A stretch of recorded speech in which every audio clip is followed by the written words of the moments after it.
That's why I fear it won't do. And they say that a hero can save us. I'm not gonna stand here and wait. I'll hold on to the wings of the eagles. Watch as we all fly away. Welcome to the C list. I'm Aaron. And I'm Josh. And today we're going to be doing something slightly different. I've sort of got strong opinions on The Dark Knight, the Batman film, and I've convinced Josh to accompany me in a sort of, not exactly analysis, but just pointing out the reasons why I don't personally think it's as good as lots of people say. Yay. Don't sound enthusiastic or anything. I equally do have my own issues with The Dark Knight. Let me start by saying I still think it is a good film. It's really well directed, and most of the performances are good. Script's pretty good. Soundtrack's really, really good. But it doesn't sort of stop me feeling really strongly about it. My first major point is it's a Batman film. When you have a Batman film, the most important character in it is Batman! this one, Christian Bale reprised his role from Batman Begins, which I thought was a brilliant film. I thought he was great in it, and I thought it was a great Batman film. I will still argue to this day that Batman Begins is a much better film than Dark Knight. I would agree. Christian Bale in this, I just don't like him. He's just not very good. As Bruce Wayne in Batman Begins, he's on that perfect borderline between being completely arrogant and you hate him, and being really, really likeable at the same time. Yeah, I think he's actually quite likeable in Batman Begins, but in The Dark Knight, I don't care, basically. There's nothing that makes me care for Batman. A friend pointed out a really good point, which I'd never really caught on to, that in Batman Begins, there's... Actually, no, back further than this. He pointed out in the original sort of reboot of Batman, the Tim Burton Batman, there's a bit where they're looking around his house and they start commenting on the is it the armour or the statue? Yes, it's a suit of armour. Yeah, the suit of armour he bought in Japan, and they start sort of essentially commenting, I wonder where he got this. And Michael Keaton gracefully walks up behind them and sort of says, well, I bought that when I was sort of last in Japan. Says it quite humbly, not to sort of make them seem out of... Sort of, he does want to make them feel bad, but at the same time wants to get across the point that he is sort of rich and he is Bruce Wayne.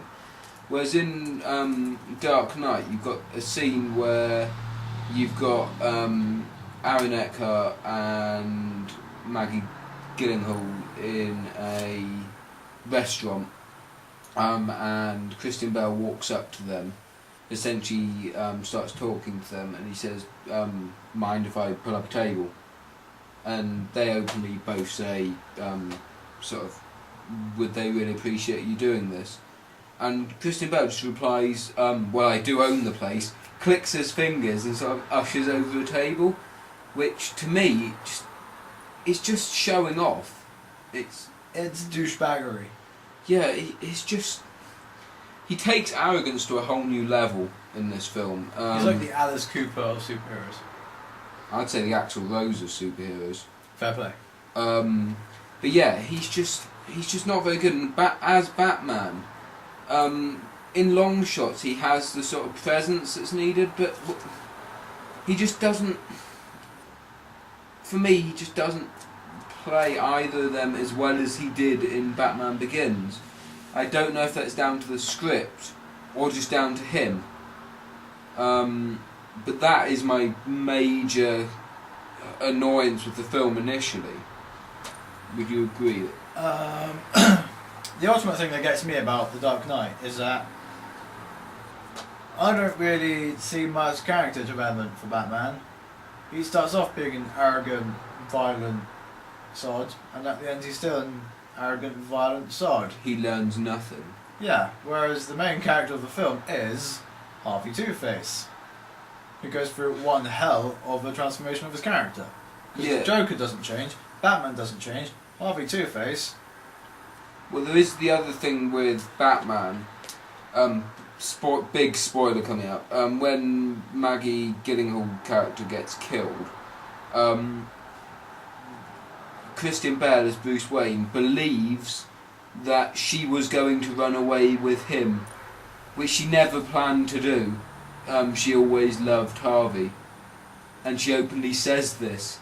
So the whole film, it's just Bruce Wayne sort of complaining that he's got too much responsibility, but he thinks everyone else sort of loves him. It's like, it just reminds me of the whole ending, when his whole little ending speech and everything is like, I'm pretty sure they could have come up with another way to get out of the situation without him being the main focus on it. Yeah, it's just an annoyance. Heath Ledger, brilliant as the Joker.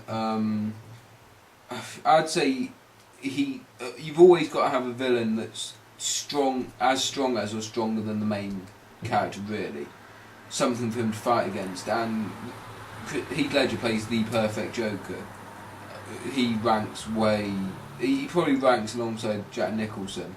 And Aaron Eckhart is brilliant as Harvey Dent. Aaron Eckhart was probably my favourite part of the film.